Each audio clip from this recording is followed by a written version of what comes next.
South Akachoka 2 that came on production, and in the news release I just put out this morning, we turned it over, the Akachoka 3 we just turned over to the production partner, and that's actually also gone on production. The exact amount we won't know. Just from those two wells will be about $3 million US a month, and that works out to $36 million US a year.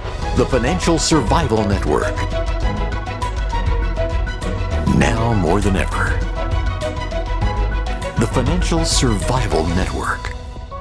And welcome. This is Financial Survival Network. I'm Kerry Lutz, your host. Well, we are getting a much anticipated, anxiously awaited update from our sponsor, Trillion Energy. CEO Arthur Halleran is with us. He's fresh off the thrill of victory. The first two wells have come in on time, on budget, and producing as expected. We're talking about the Sasb field located in the Black Sea in Turkey. When I first saw your stock, Art, 2 years ago, I said, in 40 plus years of investing, this is the most undervalued stock that I have ever seen. The stock has gone up substantially, but so has the prospects for the company. Higher gas prices. We'll get into all of that, but I stick to what I said. It's still the most undervalued company that I personally have seen in 40 plus years of investing. So you're fresh off a trip from Europe. You were, I believe, in UK and Frankfurt talking to institutional, well-heeled investors. What was the reception there? Well, it's great to be on your show, Kerry. The reception was very, very good. The whole idea was to present Trillion's story, to show that even at today's price of 46 cents, that's Canadian, it's severely undervalued, and just trying to create a market awareness and an appetite to purchase the shares on the open market. And it went over very well. And like I mentioned in, I think, my news release or one of my dispatches, it was really they were quite surprised when we'd walk in and do the presentation and we'd say, by the way, we're not looking for money.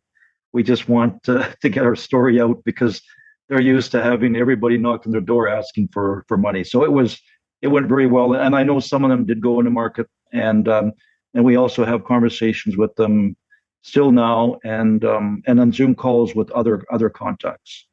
So I've been in that situation where you're not asking for money, you're just looking for exposure to tell the company's story, and people shake their heads because, I was in a room full of investors and they said, you're the first company that's come not looking for money. We don't quite know how to react. Yeah, that's right. Yeah. Yeah. So we had talked recently, a while ago, about perhaps a London exchange listing, because London is more international as far as energy goes, and diversity of geographical regions. Do you think that's in the offing here? Yeah, again, with some of the people we talked to, actually the companies, they even feel the story is great, and they would even potentially help us list on the exchange. And so that's in the works. But in the meantime, as I bring on the wells, the share price will increase and increase. And like I mentioned before, I don't want to have the exchange, form the company into something that fits the exchange. I want the company to, through its normal growth and so on, be able to pick exchange that it can now fit in okay, right? Because there's always a checklist when you apply to a new exchange. We don't like this, we want you to do that. Hey, Right now, this is about production now, getting the wells drilled, so you don't need anything to distract you from that.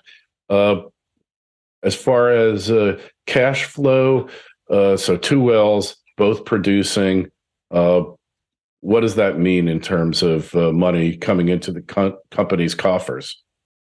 Yeah, so like you mentioned earlier, South Akachoka 2, that came on production, and in the news release I just put out this morning, we turned it over, the Akachoka 3, we just turned over to the production partner, and that's actually also gone on production. The exact amount we won't know, but it'll be fairly the same. Once, and the other thing I mentioned before is that the back pressure and so on of the facility and the pipelines will have to eventually shake out. But even today, you're probably in the order. This is our percentage. Just from those two wells would be about $3 million US a month, and that works out to $36 million US a year. And it's hard for people's minds to bend around that, just from the two wells. And it's just because, partly because of the price, but also these wells are a conventional reservoir. And so they really produce well for the first, couple of years, 2, 3, 4 years. And so we're cashing in. And if everybody also remembers from the news releases, we still have a lot of pay that we can perf in the future, because these wells discovered in the order of 30, 34 meters of gas. So these are going to be really money-making wells. Yeah, into the indefinite future. I mean, they're going to be producing for years to come.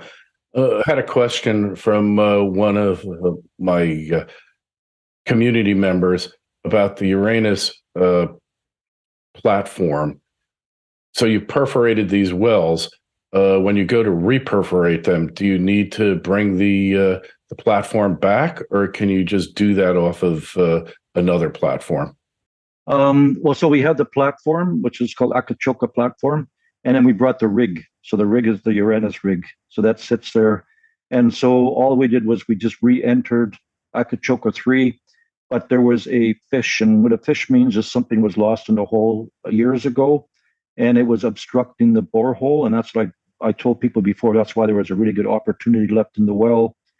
But it's always a bear to go into a well and try to get that fish out, because you're basically blind, and it's 1,600 meters down, and you're trying to find something. And they'd managed to latch onto it and got some out the first couple of days, but it took a few extra days to actually get the rest out. So the rest came out. Then we just went down the borehole, perforated the gas zone. And again, like we did for South Akachoka, we tested into our facility, so not one molecule was released to the atmosphere. And once we perforate, we turn over to our production partner, and it's instantly into our facility. So there's no wait on anything. And that's one of the things I don't think the investors really realize, is that we have the infrastructure. So it's instant production. Yeah, it's shovel ready, as we like to say in the U.S. about infrastructure projects. So in the future, when that well diminishes and then you go to perforate again in the lower sands, because you said you had about 34 meters of pay, how does that process take place? Is it just done from the platform, or do you have to bring a rig in again? We had to bring the rig in to remove the fish, because on the platform there is a wire line that you can send down perforation guns and stuff like that and do all that, but it doesn't have a lot of power. And we had to use the derrick to actually pull the fish out. So in the future, we will just go with the wire line that's on the platform. There's no rig involved at all. Got it. So perforation in the future, that's already accounted for. And the first well, that seemed to have been the most complex, because you had to make 2 90-degree turns, and you were drilling through another well to get to that well. That seemed to be a pretty complex operation that went off without a hitch. Yeah, that's right. So, and that's because of the upfront planning. And we've assembled a very good crew of drilling engineers, all the way down to like the mud engineer and stuff like that. And we drilled that one on time, on budget, and also importantly on target. So we were no more than 5 meters, 2.8 kilometers away from where we wanted to be. And again, because everything was tied in, and that it even surprised me, because I told everybody, once we completed, it would be 2 weeks before we could put it on production. And our partner just said, we can put it on production now. Give us some time. We'll clear some space in the sales line. And that took a matter of a couple of days. So we actually got probably 2 to 3 weeks of production in the high price environment that I did not expect. Amazing. Amazing that, I know you've been telling people this for years, but until you actually start producing the MCF, nobody believes you. I even get emails now with this one, and they say this is good to see and congratulations. And I'm saying, why are they saying this? Because we know the gas is there. There's no mystery geologically, right? It's all an engineering exercise, and we pretty well have it solved. And getting back to South Akachoka too, one of the things is to do with the mud, and we found out that the mud that we're using was a lot better. And I'll put a dispatch on that. And so we think that we can drill faster, right? But it's related to the friction. Before it was 7 to 20 meters per hour. We think we can now drill faster, and we will be doing that in the next long reach directional drilling well we're doing. So right now, the gas, your partner is buying it from you at almost $31 per MCF. Is that price going to continue on, or is it due for a readjustment at some point? Yeah, so it's not actually our partner. It is we sell to an industrial buyer, so he buys it and then he sells it to cement factories and a foundry and so on. But it also turned out our partner also sells it to the same buyer, so it's very convenient. As for price, so we're still got $31 an MCF, and like everybody knows, we get the price set and it stays the same every month. And there's some softening in Europe, but I do not believe we're going to, there's not going to be no big crash. I think we're going to be staying. I'm told we're going to be staying like $31 to 2022 and predominantly throughout 2023. But even if we do soften, I don't see it going below $20 in that range in say 2023. And the reason for that is the conversation is right now. Yeah, we have our storages filled with gas if we don't have a big bad winter. But right now, I'm talking about Turkey. Right now, we have to look for gas for next year. And that's the big issue with the world, is that they are looking for LNG and so on to fill next year. And there's a big competitive market out there. So the price is not going to soften. And the other part of it is, as everybody knows, we were happy at $8 to $9 an MCF. It was economic at $8 to $9 an MCF, and we're getting 31. Right. So if we look at additional wells are going to be coming on, I think you've got one slated to come on before the end of the year. That's correct. So either it'll be finished drilling and coming on, or finished drilling and not quite on, but it'll be on fairly close to that time, because it takes about 45 to 48 days per well. So that's the goal. Okay. And so the first payment should be coming in December, huh? December 20th. Yeah. And I'm going to get that amount and try to give out a news release, because when you talk about million cubic feet per day in production per month, there is a disconnect, because we're always used to the $4 and $6, and in our place, $8 to $9. But when you talk 31 and you see the amount of money, you realize that you could produce a lot less and make way more money now at these prices. So the first phase A, is 7 wells, and that's going to be done by the end of 2023 or mid to late.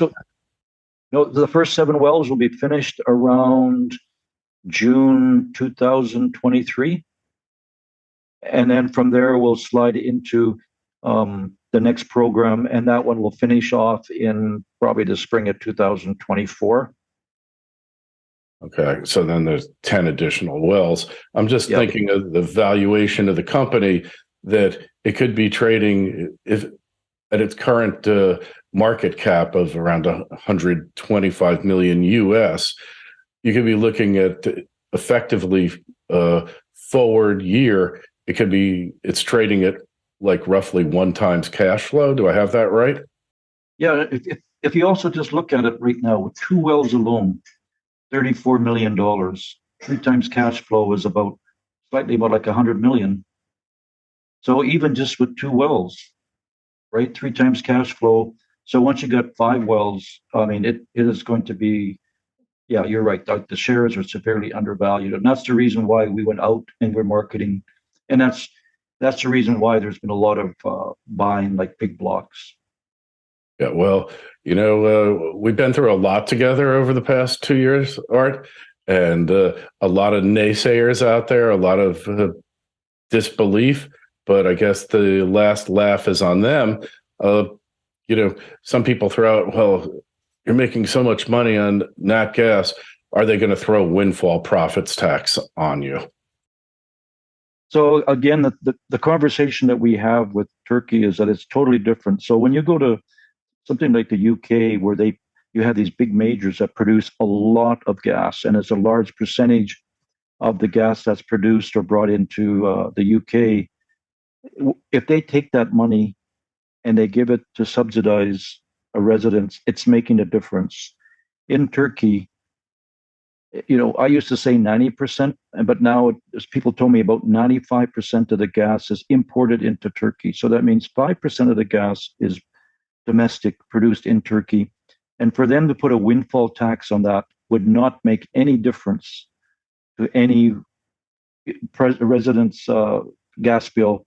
And so it's not even mentioned or even considered. So there's no windfall profit because it will not make a difference in Turkey to the government. Right. Yeah. Well, and they're trying their best to encourage as much production as possible.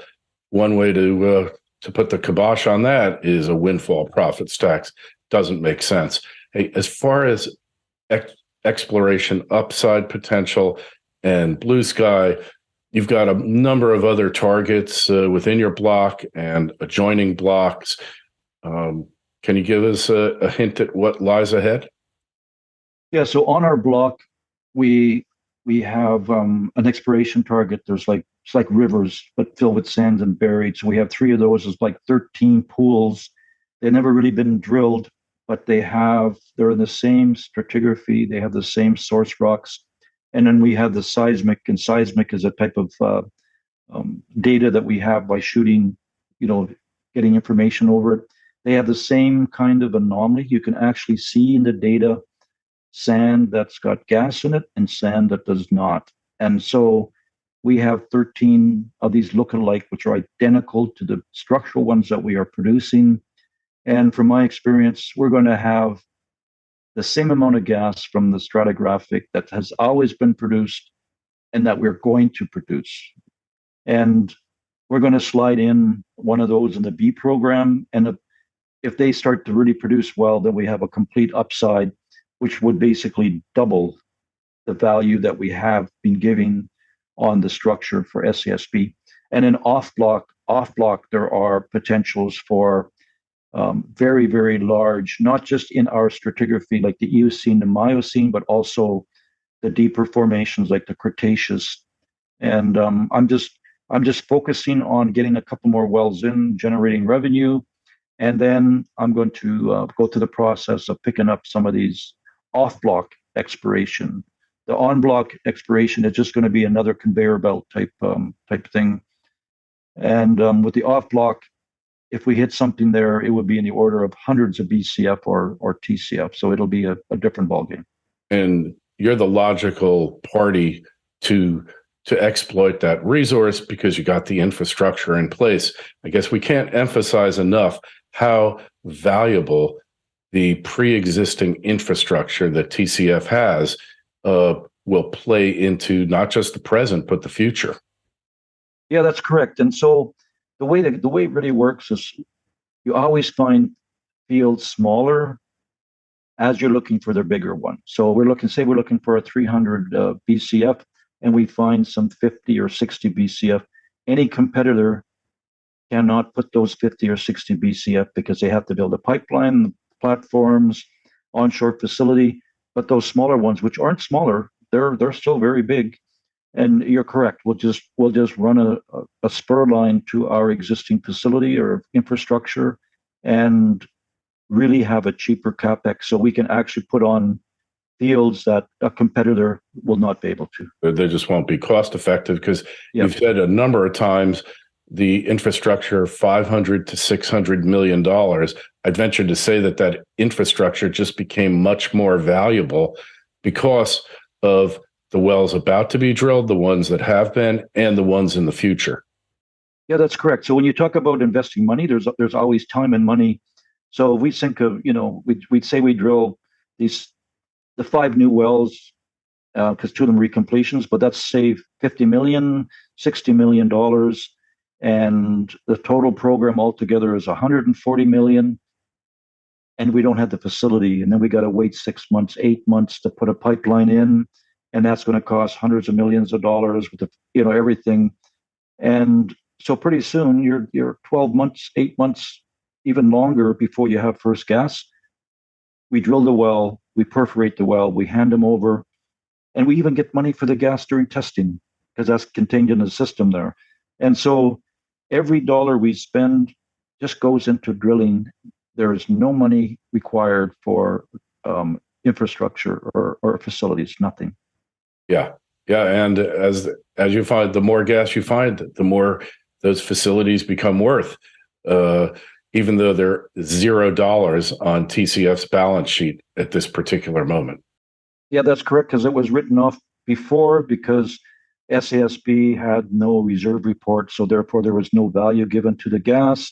And accounting says if there's no value, you can't have the value to the facility. And it's just a little pencil scratch, and it became zero. And then we went and we used European standards to see what the depreciation value of our percentage still is, and it's still in the order of $55-60 million US. And so once we get a couple of wells, we're thinking maybe sliding that back onto the balance sheet. But to us, it's not a big issue because the gas is going to add so much value. Well, I follow the boards, the message boards, forums on a number of different platforms. And one guy, I think, summed it up the best. He said, you have the last laugh. You took a moth-balled gas field that was written off for dead, and now potentially this couldn't be $1 billion plus company down the road, couldn't it? Yeah, and that tells you why we could pick it up for so pennies on the dollar. And I can also tell you one of the best exciting things for me is I just went out to the Black Sea in Turkey, and we took the cruise ship, which is just like a tugboat type thing, and we drove out. And as we go to the platform, you don't realize how big it really is, and it's just huge. And then they put down a little basket. It's a 4-man basket, and you get winched up. But the best thing was when they perforated that 7-meter sand in Akachoka 3, and instantly the pressure in the well built up, even with all the fluid column in the borehole, and you have a good well. And everybody was just extremely happy. There's nothing like that feeling, is there? Keeps you going back. Right. Yeah. Well, I find the future for the company, like I said, to me, it's still almost as undervalued as it was when I first met you, because the geopolitical situation, the price of NatGas hitting $31 per MCF, and the fact now that you're doing it. You're doing what you said. In this world, you hear a lot of stories, but when people actually deliver, and then you got to wonder, how high can the price of TCF goes? I know we're not psychics, we don't know, but certainly just based on conventional valuation models, this thing is like way below where it should be. Yeah, again, we're at 46 cents Canadian, and if you just look at the basics, we should be up to $1.50, $2 US. Hey, and just your infrastructure per share, it's $1 right there, right? Yeah. 600 million, $1.50, $1.25, somewhere around there. And this, I believe, TCF, and this is my own personal opinion, will go down as one of the biggest surprises of the year, and one of these stories that people 20 years from now will be saying, there was this guy, Arthur Halleran, he had this idea. He knew it was there. Nobody believed him. Nobody was willing to write a check, especially after the pandemic. Finally, he does it, and the rest will be history. Yeah. Well, like I mentioned many times, the 3 keys to success are persistence, persistence, and persistence. That's it. And if still in doubt, go back to rule number 1, right? So you're going to want to go over, take a look at the site, Trillion, that's TRILLION, energy.com. The ticker symbols in the US TRLEF, in Canada, TCF. Art, wish you the best. And I'm really looking forward to next month when we get together again. And you tell me that, oh, well, the third well is producing as much or more as the first two, and the fourth one's about to come on now.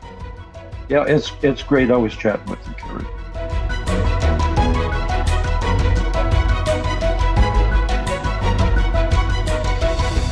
The Financial Survival Network.